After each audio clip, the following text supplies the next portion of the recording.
বিশেষ করে সম্পদের মালিক প্রত্যেক নরনারীর উপরে ফরজ করে দিয়েছেন। যাকাত এমন একটা শরঈ বিধান, ইবাদত, যেটি নামাজের পরেই এটাকে প্রায় সর্বত্র এই বিধানকে আনা হয়েছে। নামাজের পরেই যাকাতকে আনা হয়েছে এবং এই যাকাত যারা আদায় করবে না তাদের ব্যাপারে দুনিয়া এবং আখিরাতে কঠোর শাস্তির ব্যবস্থা রাখা হয়েছে। আবার এই যাকাতের মাধ্যমে সমাজ কিভাবে উন্নয়ন হবে, রাষ্ট্র কিভাবে পরিশুদ্ধ হবে, সেটা আমরা আলোচনা করব। তবে এসবের আগে আমাদের জানা দরকার যাকাত কাকে বলে। আসলে আমি যাকাত কাকে বলে এই বিষয়টা নতুন করে আবার স্টাডি করতে গিয়ে, বিশেষ করে বিশ্ববিখ্যাত একটা কিতাব, যেই কিতাবের নাম মুফরাদাতু আলফাযিল কুরআন, যেটি লিখেছেন আল আল্লামাতুর রাগিব আল আসফাহানি, তিনি এই কিতাবের ভিতরে যাকাতের আবিধানিক এবং পারিভাষিক বিশাল একটা সংজ্ঞা দিয়েছেন। আমি সেই বিশাল সংজ্ঞার দিকে না গিয়ে সংক্ষেপে আমি আপনাদের সামনে বলে দিতে চাই। উনি বলেছেন, আসলুজ যাকাতি আন-নুবুওয়াল হাসিলু আন বারাকাতিল্লাহি তাআলা। যাকাতের মূল হচ্ছে বৃদ্ধি পাওয়া, যে বৃদ্ধিটা আল্লাহ রব্বুল আলামিনের পক্ষ থেকে অর্জিত হয়। আমরা বলি সুবহানাল্লাহ। আবার ওয়ায়ুতাবারু যালিকা বিল উমুরিদ দুনবিয়্যাতি ওয়াল উখরুবিয়্যাহ, যেমন এটাকে বৃদ্ধি পাওয়াটা দুনিয়ার জীবনেও হতে পারে, পরকালীন জীবনেও হতে পারে। আবার যাকাত হচ্ছে লিমা ইউখরিজুল ইনসানু মিন হাক্কিল্লাহি তাআলা ইলাল ফুকারা। যাকাত হচ্ছে মানুষের সেই হক, যেই হকটা মানুষ বের করে দিয়ে দরিদ্রের কাছে পৌঁছিয়ে দেয়, সেটার নাম হচ্ছে যাকাত। কিসের জন্য? ওয়াতাসমিয়াতুহু বিযালিকা লিমা ইয়াকুনু ফিহা মির রাজাইল বারাকা আও লিতাসকিয়াতি। এর কারণটা হচ্ছে যাকাতের মাধ্যমে মানুষ প্রত্যাশা করতে পারবে তার সম্পদে বৃদ্ধি পাবে অথবা তার সম্পদ পবিত্র হবে। তাহলে আমরা এক কথায় বুঝতে পারলাম যাকাত শব্দের মূলত দুইটা অর্থ। এক নম্বর হচ্ছে আজ-জিয়াদাতু, জিয়াদাতু মানে বেড়ে যাওয়া।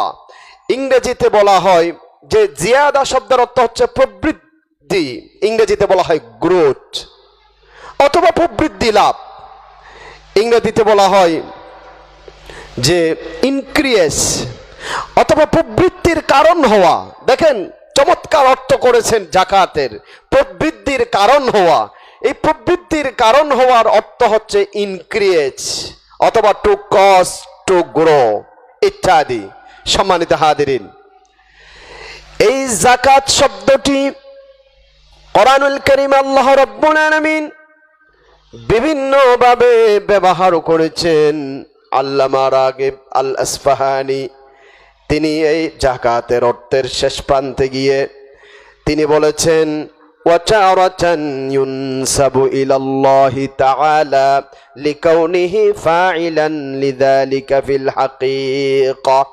আল্লাহ রাব্বুল আলামিন এই যাকাত শব্দটাকে আবার নিচের দিকে সম্বোধন করে আল্লাহ রাব্বুল আলামিন আবার এই যাকাত শব্দটিকে কোরআনুল কারীমের ভিতরে ব্যবহার করেছেন।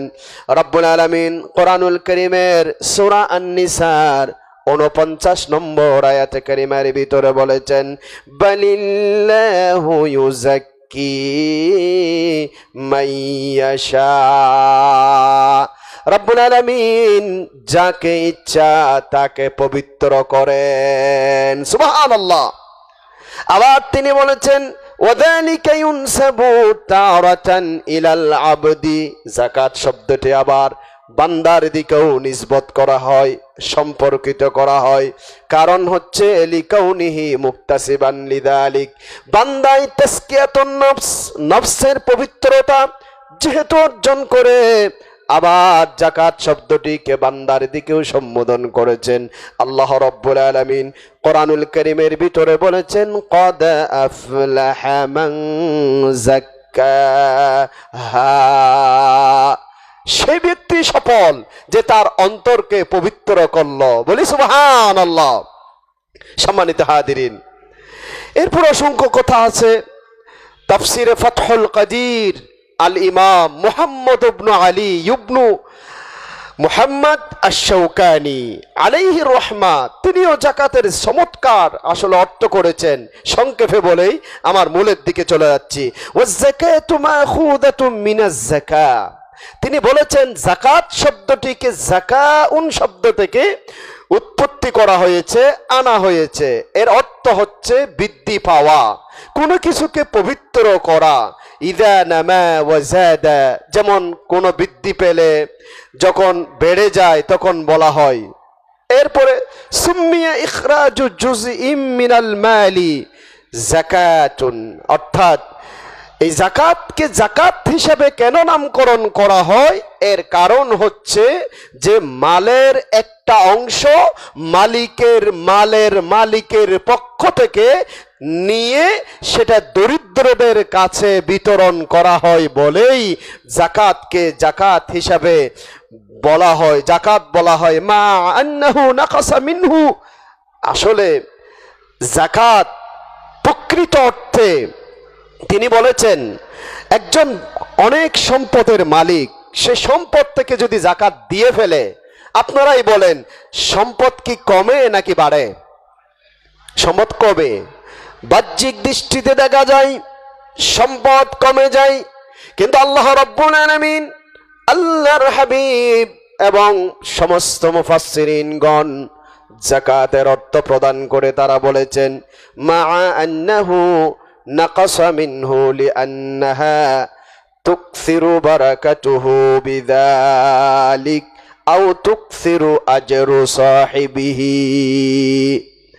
তিনি বলেছেন যাকাত প্রদান করার মাধ্যমে তাকে আল্লাহ রাব্বুল আলামিন অসংখ্য বরকত দান করেন, তার সম্পদের ভিতরে তার সম্পদ বাড়িয়ে দেন, অথবা যাকাতের যাকাত যিনি প্রদান করেছেন সাহিবুল মাল, মালের মালিক যিনি, যাকাত দেওয়ার মাধ্যমে আল্লাহ রাব্বুল আলামিন তার আমল নামার সওয়াবকে বৃদ্ধি করে দেন। জোরে বলেন সুবহানাল্লাহ। সম্মানিত হাজিরিন, আসেন যাকাতের পারিভাষিক সংজ্ঞা অনেকে অনেক কিছু বলেছেন, আমি সংক্ষেপে বলবো আয-যাকাতু হিয়ান নামাউ ওয়াজ-জিয়াদাতু ওয়া হিয়া আত-তা'আব্বুদু লিল্লাহি বিইখরাজি হাক্কিন ওয়াজিবিন ফি মালিন খাসিন লিতাইফাতিন মাখসুসাতিন ফি ওয়াক্তিন খাসিন। এক কথায় যাকাত অর্থ বৃদ্ধি পাওয়া, পরিভাষায় এটি আল্লাহ রাব্বুল আলামিনের জন্য এমন একটি ইবাদত, যে ইবাদতটা হচ্ছে নির্দিষ্ট মাল থেকে আবশ্যকীয় অধিকার বের করে নির্দিষ্ট সময়ের ভিতরে তাদের প্রাপ্যকে দিয়ে দেওয়াকে যাকাত বলে। বলি সুবহানাল্লাহ। সম্মানিত হাজিরিন, আসুন যাকাতের শরঈ বিধান। যাকাত, আল্লাহ রাব্বুল আলামিন আয-যাকাতু আহাম্মু আরকানিল ইসলামি بعد الشهادتين والصلاة هي الركن والصلاة وهي الركن الثالث من أركان الإسلام।